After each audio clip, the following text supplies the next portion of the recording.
إن الله لا يغير ما بقوم حتى يغيروا ما بأنفسهم وإذا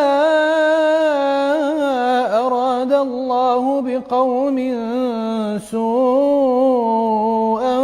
فلا مرد له وما لهم من دونه من